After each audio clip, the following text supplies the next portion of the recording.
NATO has more than one enemy to worry about, and it's beginning to see that.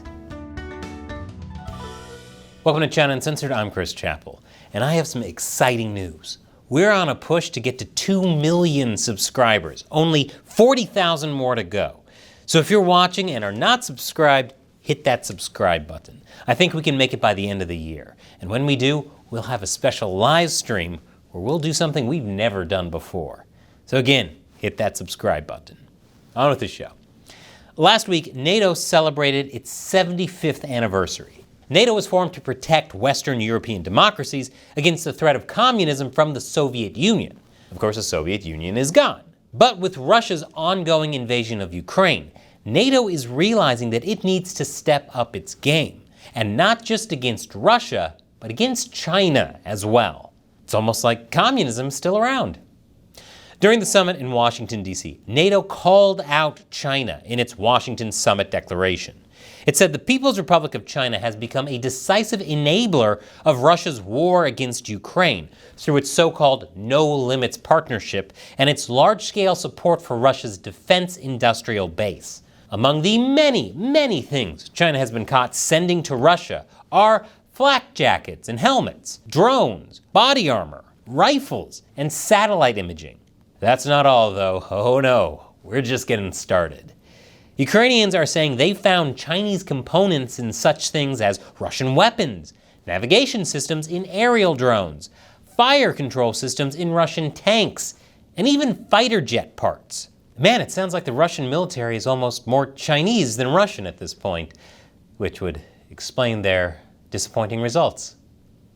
It seems we have China to thank for rebuilding the Russian military back up to the level it had before the war. One must wonder how the Ukraine war would have turned out had China not interfered in the internal affairs of other countries and stirred up trouble. As NATO's Secretary General Jens Stoltenberg puts it, Beijing continues to fuel the largest armed conflict in Europe since World War II. China provides dual-use equipment, microelectronics, a lot of other tools which are enabling Russia to build the missiles, to build the bombs, to build the aircraft, to build the weapons they are using to attack Ukraine. So this means that China is a threat to our security. If only NATO liked and subscribed to China Uncensored. Don't make the same mistake NATO did. Like and subscribe. It's not just China's support of Russia and Ukraine that concerns NATO, though. The Washington Summit Declaration says the PRC continues to pose systemic challenges to Euro-Atlantic security. Hey, maybe with all these warnings, European and American businesses will finally stop doing business in China, right? Right? It notes that NATO has seen sustained malicious cyber and hybrid activities, including disinformation stemming from the PRC. They're not kidding. When Chinese hackers aren't lurking in U.S. infrastructure systems and stealing hundreds of billions of dollars worth of intellectual property from the U.S., they're busy trying to steal European advanced microchip technology and targeting European government entities. The Stratcom division of the European External Action Service, the EU's anti-disinformation unit, noted that even Chinese diplomatic channels are involved in things like spreading disinformation. Really, it's best to assume that everything coming from China is spreading disinformation. Except, of course, TikTok. I'm sure China wouldn't use that thing young people around the globe are obsessed with for nefarious purposes, right? Right? NATO also expressed concerns about developments in the PRC's space capabilities and activities. China likes to say that its space programs are inherently peaceful for all of mankind. But of course that's a lie. China has long sought to weaponize space to counter U.S. military advantages. For the last 2 years, they've placed over 200 satellites in space both years. Of that, over half of them are remote sensing satellites.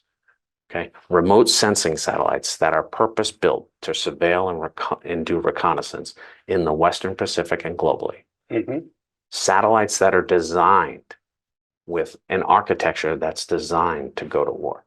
Speaking of war, China's rapidly expanding nuclear arsenal is scaring NATO as well. According to the Washington Summit Declaration, NATO may face something that it has never faced before, and that is 2 nuclear-powered potential adversaries, China and Russia.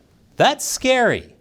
Kids during the Cold War were taught to hide under their desks in case of a nuclear strike from the Soviet Union. Now we're going to have to hide under 2 desks. NATO's Secretary General Stoltenberg points out that a world where Russia, China, and North Korea have nuclear weapons, and NATO does not, is a more dangerous world. Which is why NATO has been in talks to pull nuclear weapons out of storage and put them on standby. Oh man, we're gonna need more desks. Of course, China hit back at NATO, saying China is a major country with the best record in the world, and has always been a force for peace and stability in the international community. Yep, always. But haven't you got the message, NATO? You've got to stop antagonizing China and focus on more productive things like strengthening dialogue, enhancing understanding, and building mutual trust for win-win cooperation with China. It's not like China's sending a message or anything when it's doing military drills with Belarus right across from NATO's eastern flank. And definitely don't think too much about China's naval exercises with Russia. Whether NATO likes it or not, China is an expansionist threat. And happily, NATO has been aware of this for years now. After all, this year's NATO summit isn't the first time NATO brought up China. Back in 2019, NATO's London Declaration proclaimed that China's growing influence and international policies present both opportunities and challenges, which is a step in the right direction, but is basically just a nice way of saying, hey, we can still all do business with an authoritarian regime bent on world domination, right? 2 years later, during the Brussels summit communique, NATO said more about China. It said, China's stated ambitions and assertive behavior present systemic challenges to the rules-based international order and to areas relevant to alliance security. So they see China like I see the hornet's nest on my patio. They know it's a growing problem and are more scared of it every day, but they're not quite motivated enough to do anything productive to stop it just yet.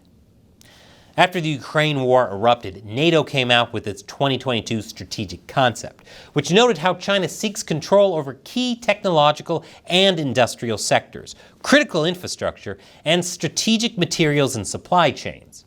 It also said that China is using its economic leverage to create strategic dependencies and enhance its influence. Europe learned the hard way that it was a mistake to be dependent on Russia for things like oil and gas, which is shocking because I thought brutal authoritarians were the most reliable and trustworthy guys around.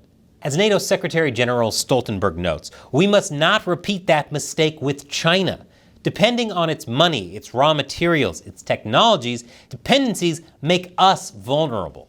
That is a huge shift from what NATO used to believe, that the best way to ensure global peace is to make all of our countries interdependent, even with authoritarian ones. But European dependence on Russian energy did not stop war. It's all the more reason why NATO members should think twice before doing business with China.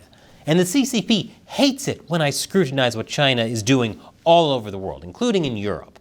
That's why Chinese state-run media has called China Uncensored disgraceful anti-China garbage. So join what I call the China Uncensored 50-cent army on Patreon. And as a thank you to everyone who gives on Patreon, I'll respond to one of your questions or comments at the end of these episodes. And today's question comes from, I'll do my best. Costa and Alexa von Yuxkul Guldenband. Chris, I have a question for you. Would it be thinkable that China would secretly set up a nuclear missile base on Cuba? Okay, this is in response to this episode about new satellite images of what were secret Chinese spy bases in Cuba. I'll put a link to that below if you want to check it out. So clearly China and Cuba are working together to undermine the US. And since the Soviet Union did it, would China put nuclear weapons on Cuba? Well, I suppose anything is possible, but I don't think that's very likely. That would be a huge escalation and the US would have to respond. That's not China's MO. They do salami slicing, short of war tactics, incremental increases in aggression designed not to trigger a response. The artificial islands in the South China Sea are a great example. The US didn't like that, but are they going to go to war over it? No. So China keeps building, then putting infrastructure on them, until slowly but surely they were fully militarized. That's very different from putting nukes on America's doorstep. The CCP is using many other, much more subtle ways to undermine the US. So thanks for your question and your support. Thank you to everyone who helps us out by clicking on that orange button to join us on Patreon. Once again, I'm Chris Chappell. See you next time.